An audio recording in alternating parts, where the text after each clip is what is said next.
Bonjour, bienvenue sur la chaîne En chemin vers l'essentiel. Je suis ravi de vous retrouver cette semaine pour une nouvelle vidéo. La semaine dernière, j'avais effectué une vidéo et du coup, je vais réitérer. J'ai eu un retour comme quoi le son était un peu bas, donc je me suis dit que la qualité minimale, c'est que vous puissiez quand même entendre ce que je vous exprime, ce que je partage. Et donc, nous nous retrouvons de nouveau pour une vidéo cette semaine. Ce que je souhaitais vous partager, simplement, c'était sous forme d'une question, une question ouverte. Je vais apporter moi ce que j'y vois, ce que j'en perçois, mais c'est vraiment une question ouverte et une question pour tout un chacun pour aller regarder dans son cœur, regarder cette question et voir peut-être les racines d'un pourquoi. La question, en l'occurrence, c'est est-ce que l'être humain, est-ce que l'humanité, de façon globale, désire-t-elle vraiment aujourd'hui la paix? Aspire-t-elle vraiment à un monde apaisé, à des relations épanouies, à des relations authentiques et vraies?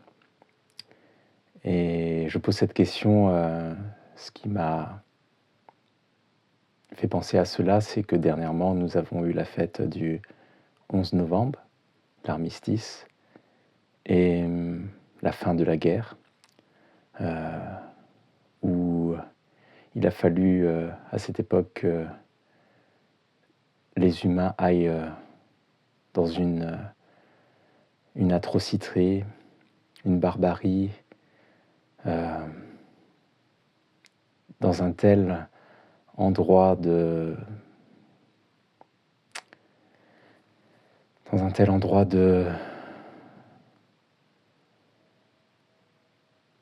dépravation, de déchéance, quelque chose que je qualifierais d'horrible de mon point de vue, même si je ne l'ai pas fait, de l'histoire que j'ai pu apprendre à l'école et le peu que j'ai pu recevoir de mon grand-père, qui me partageait qu'il avait dû troquer sa veste pour, contre un bout des pots de pommes de terre. Il était à l'époque dans les derniers rapatriés des camps de concentration en Autriche. Et je ne sais pas quelles sont les racines qui amènent l'homme dans de telles extrémités. Mais du coup, je ressens cette question revenir aujourd'hui, en 2025, en cette fin d'année. Est-ce que l'humanité, l'humain que je suis, désire, aspire à la paix, et comment cela se manifeste dans mon quotidien? On nous parle de guerre et on a la chance en France de ne pas vivre certaines choses. Pour autant, j'entends beaucoup de discours où on va peut-être se sentir touché par ce que peuvent vivre nos frères humains. Et j'ai le sentiment, la perception que cela peut nous dédouaner, mais c'est pas le bon terme, mais de regarder à l'extérieur ce monde qui, à bien des endroits, est encore en guerre. Je me demande si, à l'intérieur de soi, à l'intérieur de moi, si vous, frères et sœurs humains, si l'humanité désire et aspire vraiment à cette paix et dans son quotidien, c'est-à-dire avec déjà ses voisins, sa famille, avec soi-même. Est-ce qu'il n'y a pas des espaces où nous vivons cette guerre, cette lutte, ces oppositions? Je vais vous partager que il m'arrive souvent, ou il m'arrivait souvent, peut-être un peu moins aujourd'hui, d'entendre cette voix à l'intérieur lors d'un simple débat ou d'un simple échange avec une personne, et avec cet élan d'exister, le personnage Jean-Luc, l'ego, on pourrait dire, qui souhaite tellement exister, qui cherche à avoir raison. Et quand on observe vraiment cela, on peut déjà voir que c'est un début de confrontation. Au lieu d'être dans un échange apaisé et dans l'écoute avec la personne qui est en face de moi, je me retrouve avec cette petite voix intérieure qui veut à tout prix gagner, avoir raison, peut-être asseoir un certain pouvoir sur l'autre. On n'est plus dans un rapport d'équilibre où deux entités se rencontrent. J'aime bien parler de la rencontre, parce que les échanges les plus bénéfiques, en tout cas, se font à des niveaux équilibrés, où l'un comme l'autre, il y a partage. Mais lorsque un des côtés, dirons-nous, cherche à exister d'autant plus ou à asseoir une emprise sur l'autre, on voit bien que ça crée une hiérarchisation et des stades des différences de pouvoir. Et donc je me questionne, est-ce que en 2025, en cette fin d'année, est-ce que pour l'année 2026 qui s'en vient, nous souhaitons véritablement la paix? Je vous pose cette question et je me la pose.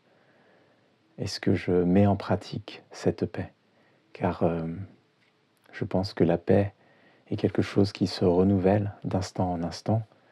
Elle peut être troublée, on peut être touché par des éléments extérieurs, mais cette paix, nous en sommes responsables. Voilà, c'est vraiment ce que je voulais partager aujourd'hui. Je pense que nous sommes responsables de cette paix, comme une plante, moi qui suis jardinier aussi, comme prendre soin d'une plante ou prendre soin d'un humain. Il y a une notion de nourriture et de quoi nourrit-on notre espace intérieur. Est-ce que nous nourrissons de conflits? Est-ce qu'on se sent exister dans les conflits? Ça peut être intéressant de regarder sans jugement de cela, avec vraiment amour et bienveillance. On peut se sentir exister dans un conflit parce qu'on va pouvoir être vu, être reconnu. Mais justement, cet espace qui cherche à être vu, reconnu, à exister, je pense qu'encore une fois, j'ai pu en parler un peu dans des précédentes vidéos, cela est une responsabilité intérieure. C'est par ce qu'on se donne à soi que l'on peut apaiser ses parts. Donc voilà, j'aspire personnellement à la paix, je souhaite un monde de paix, une humanité en paix, et c'est une question au quotidien à se poser, à renouveler ce vœu, ce souhait, et le mettre en pratique. Il y a beaucoup, je sais que c'est pas forcément un sujet facile, mais je peux constater des familles qui sont séparées avec l'enfant au milieu, des familles divorcées pour dire clairement, ou séparées, et il peut avoir cette guerre, cette confrontation, parce que les deux parties ont pu être blessées, ce qui est entendable. Mais nous avons un enfant au milieu qui peut parfois être pris entre ces deux parties.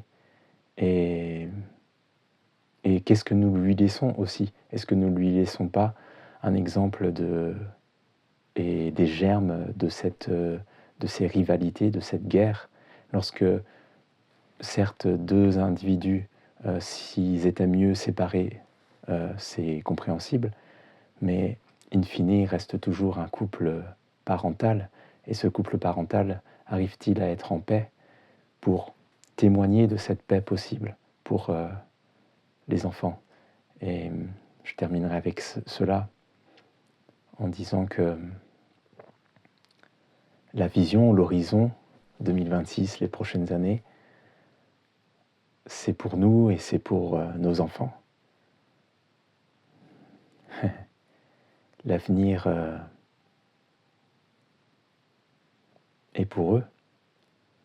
Et donc, ici, maintenant, adulte, responsable, qui tend à l'être en tout cas, est-ce que j'aspire véritablement à la paix? Est-ce que je m'offre cette paix? Est-ce que je renouvelle cette paix? Est-ce que je nourris cette paix par des pensées, par un environnement que je choisis plus agréable pour moi, plus nourrissant, par des fréquentations, que je vais choisir des fréquentations qui me nourrissent, qui, au lieu de certaines relations qui, énergétiquement ou dans les faits, vont plutôt entretenir le conflit.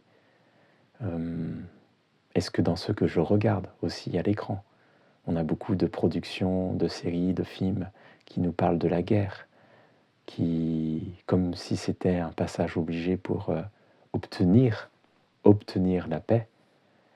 Et je pense que la paix est peut-être un choix, une aspiration, un désir.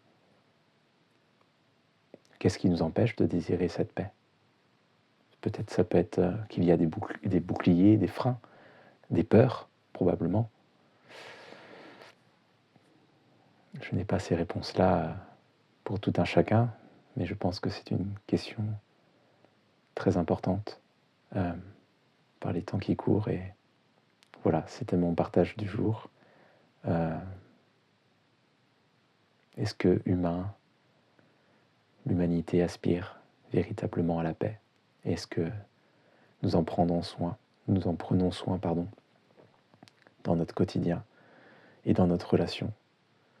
Car il est facile de regarder le monde en guerre à 1000 km de soi et de ne pas voir qu'à 50 centimètres avec son voisin, son enfant, son conjoint, sa conjointe, son ex-mari, son ex-compagnon, ses parents, son frère, sa sœur. Nous entretenons et nous sommes sur des plans de confrontation, de rivalité. Et nous laissons dans ce cas la porte ouverte à des germes de guerre. Merci pour votre écoute et je vous souhaite une très belle journée. À bientôt.